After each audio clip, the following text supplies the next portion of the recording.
Hey, welcome in. This is my first time going live on YouTube, so learning the ropes here. Um, just wanted to take a moment and have a conversation around boundaries. So, boundaries, I've had a love-hate relationship with them, probably my whole life, and that has a lot to do with my understanding of what I thought boundaries were, what they actually are, and throughout my life from my childhood up into my adulthood, how I've experienced setting boundaries and pretty much having them respected or not. So, one thing that I've learned about boundaries is that they're for you. They're for you to feel like you're safe, like you're respected, like you have what you need, right? So when you're in a home, you build a home and you want to make sure you have a healthy foundation. You want to make sure you have walls that are compliant and able to withstand, whatever type of storms your city may experience, whether that's tornadoes or hurricanes or, anything in between. You want to feel safe in your environment, in your home. And boundaries serve a similar purpose in our lives. We create boundaries so we can feel safe within ourselves, within our bodies, and in relationship to others that we, interact with, that we build community with. And I think that when you don't see enough healthy examples of that growing up, or even as you grow up and move into adulthood and create, new environments, you build an unhealthy relationship around boundaries. So, for me specifically, what I have noticed is talking about boundaries and actually living by them has been a challenge that I've been overcoming, that I've been growing through. But it's not an easy one. I would say my first experience with boundaries would the earliest I can remember is in my childhood, where I would have conversations with adults and even my parents at times, trying to communicate my wants, my needs, and desires as a child to adults, and just not feeling heard, not feeling understood. It created um, it created a lot of anxiety for me when I would start to try and explain what I wanted, and then I would also feel like, hey, I have oh, I see people checking in. What's up? You like turtles? That's cool. Maybe I don't know if I have a turtle hanging up on the wall or what, but yeah, I have a lot of photos back here. And hey, how you doing? Thanks for checking in. Thanks for stopping by. But yeah, back to my story. I would feel anxiety. I would feel one of the things that I describe is, I don't know if anyone has ever been in a car crash, but like that after shock feeling of being in a car crash when everything starts to come down, you will really kind of have that, post traumatic feeling that occurs in your body. So that is what boundary conversations felt like to me. It would feel like anxiety. It would feel like, that post shock feeling, and it just be really uncomfortable. And growing up in the household that I grew up in, trying to have those conversations, it really didn't, create a scenario that I felt like I was getting what I needed from having those conversations. So growing up, going into adulthood, it was pretty similar with just the relationships that I built So, from romantic relationships to even in friendships, anytime that I needed to be vulnerable about how I felt when it came to a situation, it would be hard for me to be that way.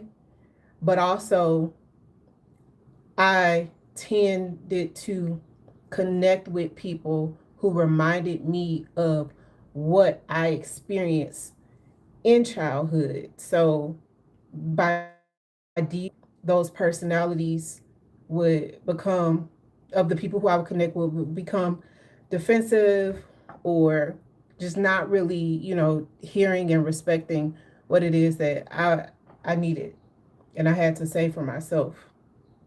So boundaries for me has been like a gym muscle, a mental muscle that I'm working on and working out to just have that confidence that being kind to someone doesn't mean that you have to comply with everything that they feel.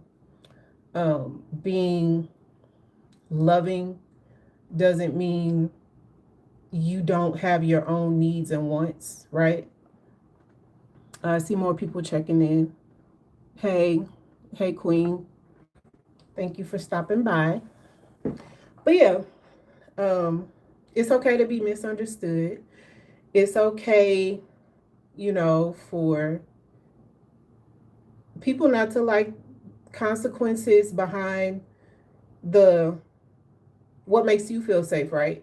So you need to make sure that when you have these conversations that you're able to establish, you know, what makes you feel safe in a respectable way.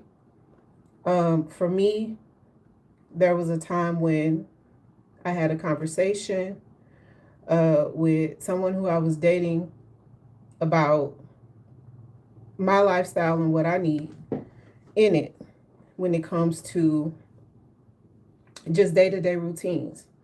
And one of the things for me is I've created a lifestyle where throughout my day, I get majority of my work done. So from the morning to the night, that is when I'm up, right? So maybe the goal is for me to work out consistently in the morning. So waking up at like a 6, 7 a.m., getting my workout done. From there, my work day. From there, going to school. And then at night, sleeping. So, and that's been my routine for quite some time. But when I was in a relationship, the person who I was dating at the time wasn't doing the same exact routines, which that could work or it may not. But what I noticed is in that relationship, um, if there was like late night evenings, parties, and stuff like that, getting together afterwards was starting to impact my ability to be able to go through my day and go through my week and achieve the goals that I'm setting up for myself. So, had a conversation, and within that conversation, it was met with a lot of defensiveness, a lot of, well, how can you, say this? And it was just very much, not received in a way that made me feel considered, made me feel understood. And it also put me back in that place of, like I said, building relationships that are familiar. So in childhood, having relationships where me communicating how I felt and being vulnerable to that degree wasn't always met with consideration and love and respect and understanding.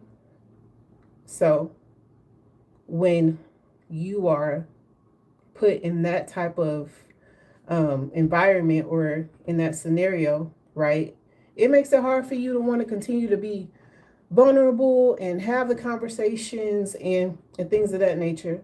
So the core message that I would hope people take away is that if you are like me and you have worked on boundaries, are currently working on boundaries, have a goal to continue working on boundaries, it's not easy, especially if you are not already, like, you didn't have a baseline, right, where you experience healthy boundaries early on and already know how to create and form secure relationships with people, where you're reparenting yourself, you're unlearning unhelpful behaviors, and then from there, moving forward to be able to have relationships that feel safe to you, feel safe in your environment, and can create that long lasting fulfillment that you need in life in order to grow, grow beyond survival and to be able to thrive. So I hope this message helps.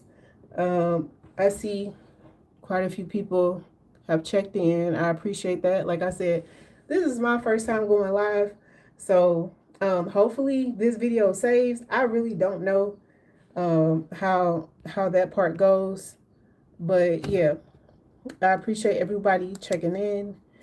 And remember that even though it's hard, if you continue to work on building that self-trust, that self-respect, and making sure that you understand your core needs and how that integrates and how that aligns with whatever partnership that you're building, whether it be romantic, whether it be a friendship, whether it be a business relationship, all of the above.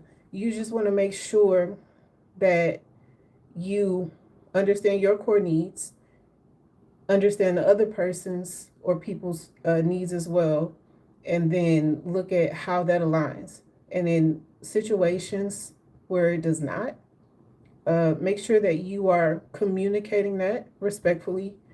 And if boundary setting, that is you setting the boundary, right? And if boundary setting is hard for you, just know that it being hard doesn't mean it's wrong. It just means that it's a skill that you need to continue to practice and learn, and over time, you get better at it. So, thank you all for tuning in, and until next time.